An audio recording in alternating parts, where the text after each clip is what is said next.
Praise the lord. ఇది మా సంఘానికి వచ్చే ఒక విశ్వాసుల ఇంట్లో వాళ్ళు గృహ కూడిక పెట్టుకున్నారు. దాని సందర్భంగా మేము ఆ ప్రార్థనా కూడికి వెళ్ళాము. ఇక్కడ కనిపిస్తున్న అన్న మా సేవకుడు. ఇలా మా సంఘంలో గృహ కూడికలు ఉంటాయి.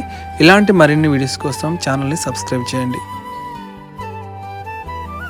యేసు ప్రభుని నమ్మాటి అయలోరే భూమి ఆకాశ తుంత దేవుని నమ్మాటి యేసు ప్రభుని నమ్మాటి అయలోరే పాపకు తీసి వటి తొందరగా నమ్మాటి రెలా రెలా రే రెలా రే రెలా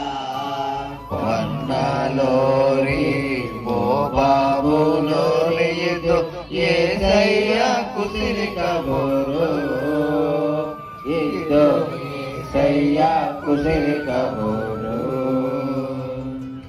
ఏరు ఉమితోండు భయమేని పోగొట్టి సంతోషం గీతోడులే యేసు సంతోషం గీతోడులే. ఉపకారము చేసేటువంటి దేవుడు. మన దేవుడికి ఎటువంటి పేరు ఉంది? ఆయన ఉపకారం చేసేటువంటి దేవుడు. మనము గమనించినట్లయితే మరి 145వ కీర్తన 9వ వచనంలో మనం గమనించినట్లయితే చూడండి, అక్కడ ఏమని రాబడతా వచ్చిందంటే, యెహోవా అందరికీ ఉపకారి. లోకములో ఉన్నటువంటి ప్రతి ఒక్కరికి కూడా మన దేవుడు ఎటువంటి దేవుడు అంట? ఉపకారం చేసేటువంటి దేవుడు. అపకారాన్ని తలపెట్టేటువంటి దేవుడు మన దేవుడు కాదండి.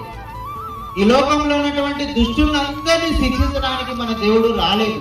మన దేవుడు ఎందుకు వచ్చినాడంటే, దుష్టులను కానీ ఈ లోకంలో ఉన్నటువంటి ప్రతి విధమైనటువంటి పాపముల చేత ఈడబడుతున్నటువంటి ప్రతి మానవుడు కూడా రక్షించడానికి యేసుక్రీస్తు ప్రభువారు ఈ లోకానికి వచ్చినటువంటి దేవుడుగా ఉన్నాడు.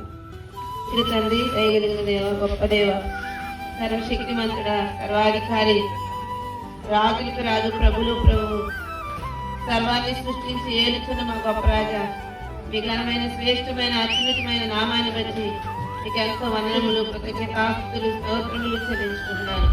రాత్రికాల సమయంలో ఆయన ఈ చిన్న మిడిసేరి గ్రామములో దేవా మీరు సమకూర్చి రీతిగా ప్రభా మరి రేపుగా కుటుంబములో దేవా మరి చేరి తండ్రి నేను స్తుతించడానికి, ప్రార్థించడానికి దేవా మీరు ఇచ్చిన సమయాన్ని బట్టి స్తోత్రాలు, వందనములు చెల్లించుకుంటున్నాను తండ్రి.